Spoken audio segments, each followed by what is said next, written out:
बनास नदी का उद्गम खमनोर की पहाड़ी राजसमंद से होता है। खमनोर की पहाड़ी राजसमंद से होता है। इसमें पहली नदी दोस्तों आयड़ नदी आकर, आयड़ या बेड़च नदी आप इसको बोल सकते हैं। ये नदी आकर सबसे पहले इसके अंदर मिलती है।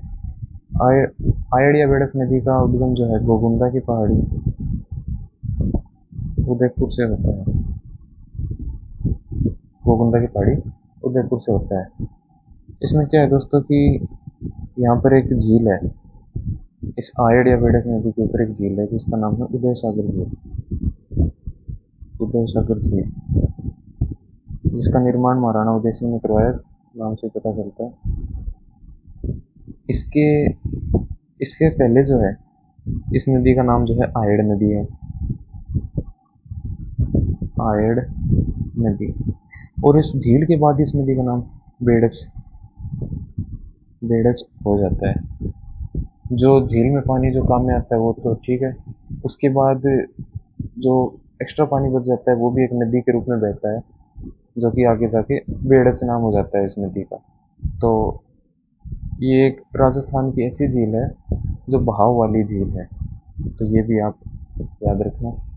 यहाँ पर एक सभ्यता भी है जिसे आहड़ सभ्यता कहते हैं। ठीक है।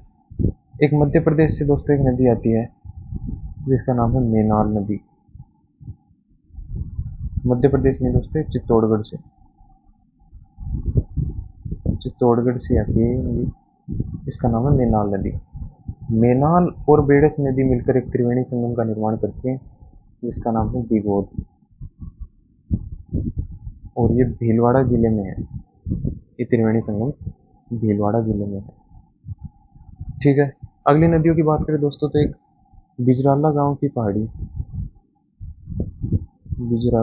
पहाड़ी राजसमंद से एक नदी आती है जिसका नाम है खारी नदी।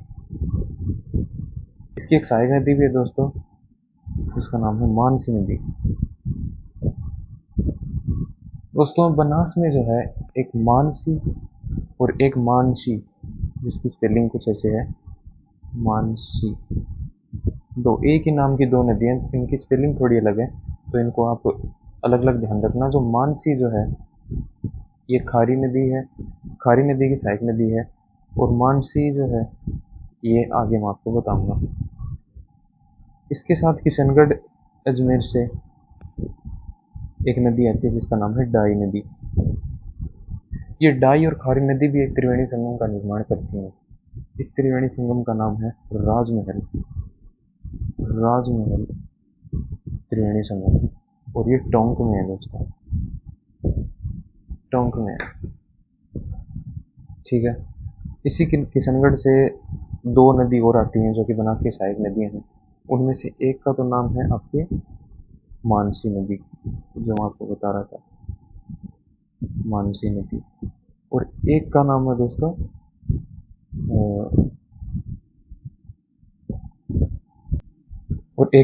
बांडी नदी।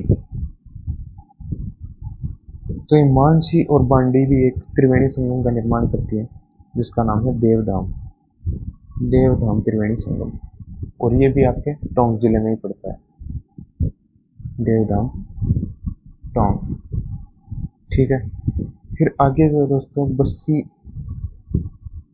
बस्सी जयपुर से एक नदी आती है जिसका नाम है मोरेल नदी।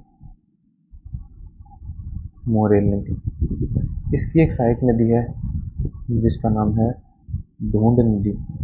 इस ढूंढ नदी का उद्गम भी जयपुर से होता है, मोरेल का भी बस्सी जयपुर से होता है। इस ढूंढ की एक सहायक नदी है जिसका नाम है द्रव्यवती नदी। द्रव्यवती नदी। और एक इसकी सहायक नदी और है जिसका नाम है काली सील नदी। ठीक है दोस्तों। इस मोरेल नदी के आगे एक बांध बना हुआ है, इसका नाम है, इस बांध का नाम है बिसलपुर बांध। सब जानते हैं दोस्तों, ये राजस्थान की सबसे बड़ी राजस्थान की सबसे बड़ी पेयजल परियोजना है। ये बांध कंक्रीट से निर्मित है। कंक्रीट यानी कि सीमेंट और जो आपके छोटे पत्थर होते हैं उनसे निर्मित है। उसका निर्माण 1987 से 1999 के मध्य हुआ। राजस्थान की सबसे बड़ी पेयजल परियोजना है। और एक आपकी जो एक नदी मैंने आपको बताई थी जिसका नाम है बामनी नदी।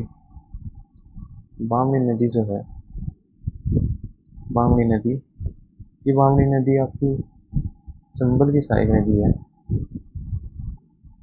चंबल की एक सहायक नदी है बामनी नदी, ठीक है, जिसका उद्गम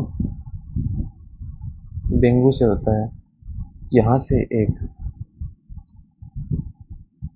आप कह सकते हो एक जल सुरंग या फिर एक इसकी बिसलपुर में जल आपूर्ति के लिए एक परियोजना बनाई जा रही है जिसको बोलते हैं बिसलपुर बामनी परियोजना, जिससे कि बिसलपुर बांध में जल आपूर्ति होगी।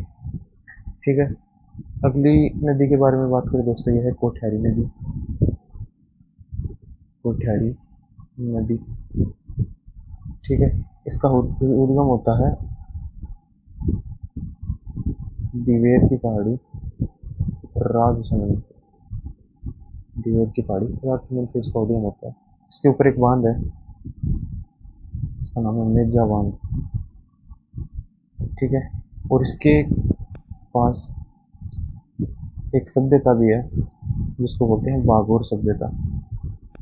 इस बागोर सभ्यता को महासतियों का टीला भी कहते हैं। इसका उत्खनन 1967 में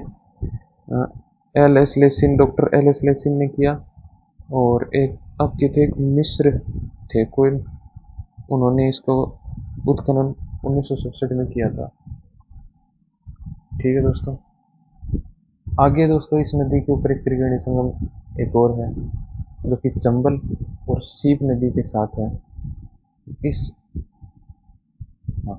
इस त्रिवेणी संगम का नाम है रामेश्वर, रामेश्वर त्रिवेणी संगम। ठीक है,